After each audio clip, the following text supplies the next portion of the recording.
Hey everybody, it's Hall of Famer Devon Dudley here, 24-time World Tag Team Champions. Now I've been up and down the highways creating history and all of that. But this podcast that I'm about to talk about, they're creating history. And I think you should be able to not only watch it, follow it, subscribe it, but tell other people about it.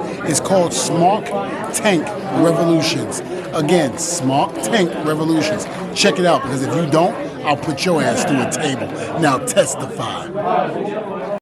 Ladies and gentlemen, welcome back to the SmarkTank Revolution, where we always kick out at 2. I am your host, Flying Solo. Today, the benevolent, intelligent, the excellence of elocution, Mr. Donnie Wonderful.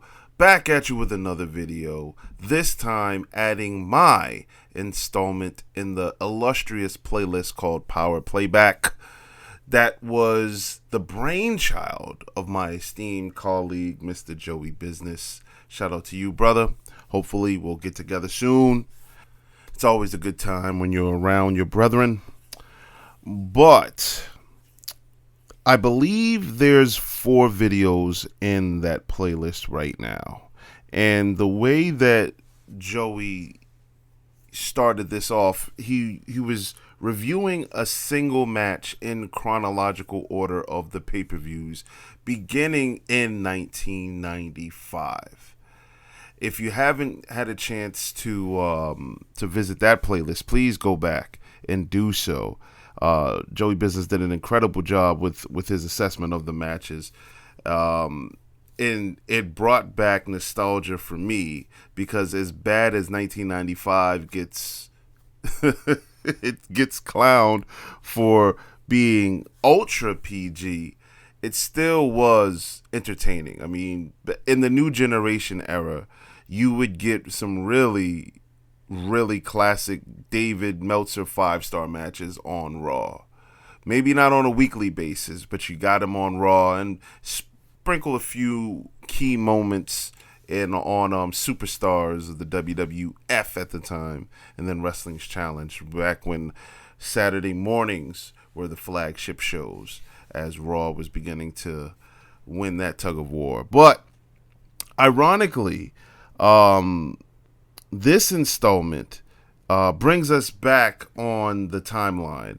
The last video was done for Saturday night's main event, in which Joey discussed Shawn Michaels and Shane McMahon, veering off the 1995 road, but he can attest to this. I told him, don't worry about the next one, I'll get it.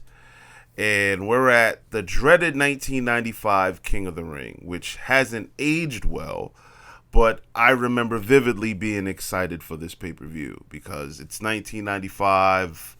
I'm either 9 or 10 years old, and I'm enjoying every bit of WWF wrestling, because my favorite wrestler in the world, in the whole wide world, Bret the Hitman Hart, was coming back to wrestle. And after taking some time off to do the Lonesome Dove, see, the memory still works.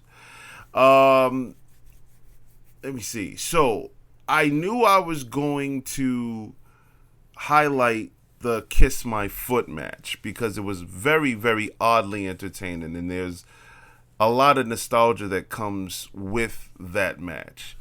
I watched it over my buddy Derek's house, and we doubled down on the bet.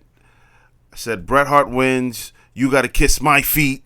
If the King wins, I got to kiss your feet. And we all know how that ended. Sorry, brother. Sorry, Derek. But, hey, the bet was the bet.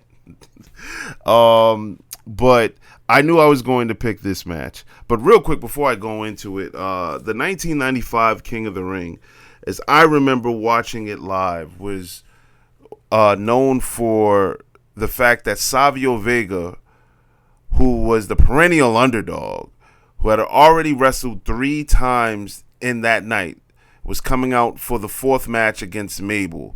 And, well, Mabel won, but Savio Vega really put on a good show. I remember The Undertaker losing clean, as a matter of fact. And if I'm not mistaken, that may have been the first time that he lost clean, fair and square. And that was big for 1995. But the Kiss My Foot match was the one that I was going to highlight, again for the aforementioned reasons. But it just so happens that WWE Vault, the channel on YouTube, put out a new episode of Table for Three, which had Bret Hart, Jerry Lawler, and Glenn Jacobs, and they talked about this story arc. So I said, what better time to fulfill my obligation to add to this playlist than to do it right now? And if you hadn't got a chance, please go check out the WWE Vault. Watch that Table for Three. If you were of age and could remember, it's nice to hear those guys go down memory lane. I'm also going to reference another playlist that we have on this beautiful channel called The Essentials, where we rate wrestlers based on 2 different scoring criterias. And I did an episode on Jerry the King Lawler, in which I said that he in fact, he and Mr. McMahon, now that I think about it, but were some of the great, if not the greatest heels on the mic ever. Jerry Lawler would start feuds with his mouth. And it began with, and I believe I made an analogy like this on that video too. It began with Jerry Lawler just, making fun of Bret Hart's parents, his mom and dad. Go to YouTube and watch that. Bret Hart versus Bam Bam Bigelow, 1993 Monday Night Raw. I think it ends with Bret Hart getting counted out because he has to go up to the balcony where Jerry Lawler is because he has a live microphone and he is cutting a rugged promo on Bret's parents. Go back and watch that. That was it was brutal, but it was beautiful. So that gave the hey, look, I'm gonna see you outside after school type feel, and I thought everybody could relate to that. And they talked about it a bit in the episode of the Table for Three, where Jerry Lawler said that he and Jeff Jarrett had a rule back in their Memphis days where they said if you, and I'm paraphrasing here,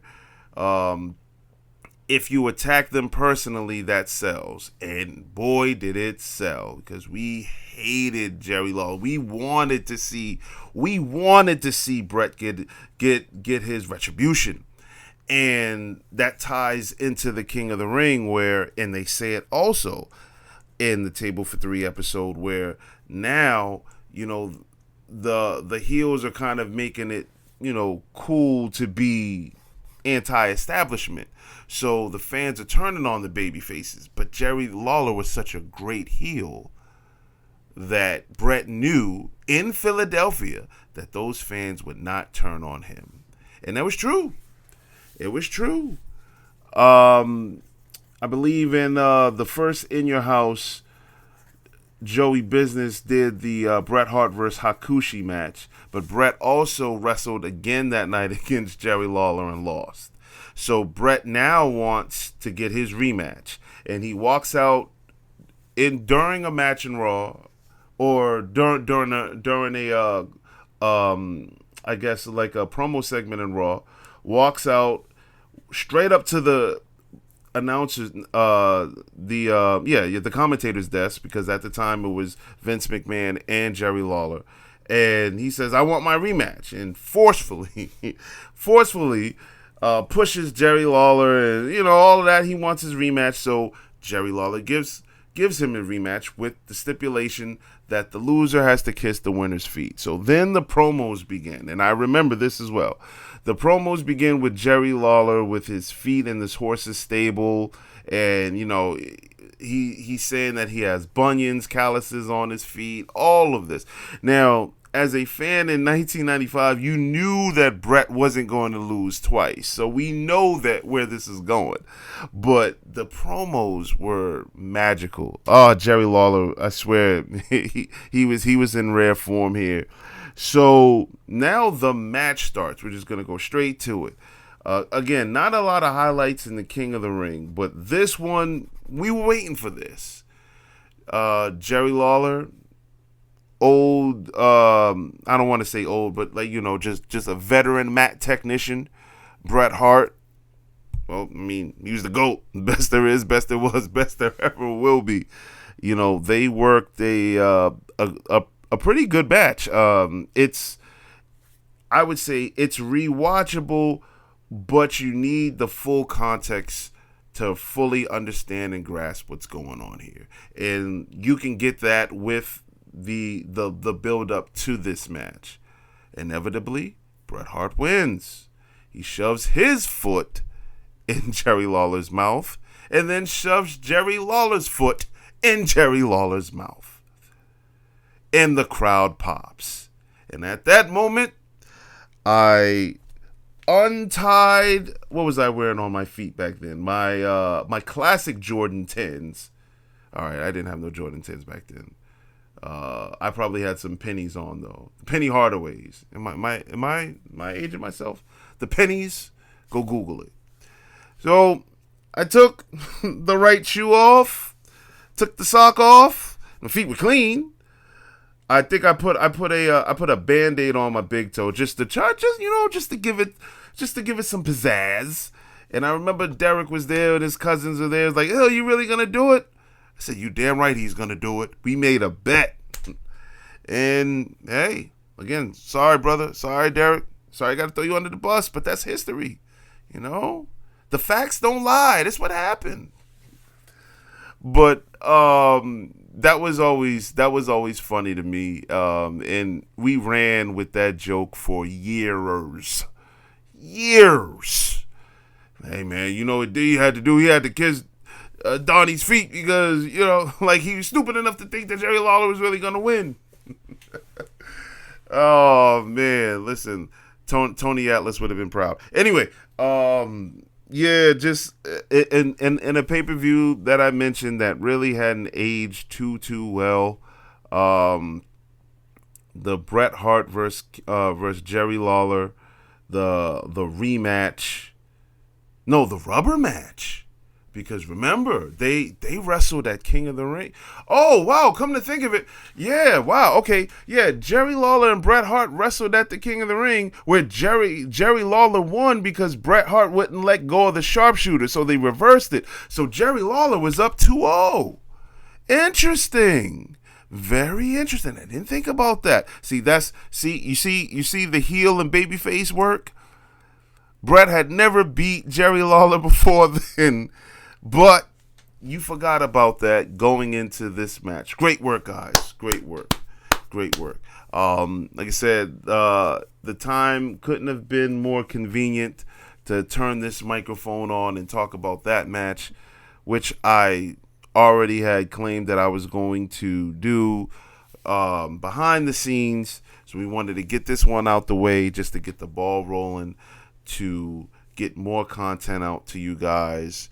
And we want to thank all of our loyal supporters. We appreciate all of you that watch the shorts, that go back and watch some of our legacy content, that leave your thoughts in the comment sections. We love going back and forth with you guys. We encourage you all to do that. As long as we keep pumping out the content for you, please engage with us. Don't forget to like the video, subscribe to the channel, share it to all the wrestling fans you know, and let's all dialogue about this beautiful, wonderful world of sports entertainment, i.e. professional wrestling. Donnie Wonderful, if you made it this far, I thank you on behalf of Joey Business, the whole entire SmarkTank Revolution. We're signing off until the next one.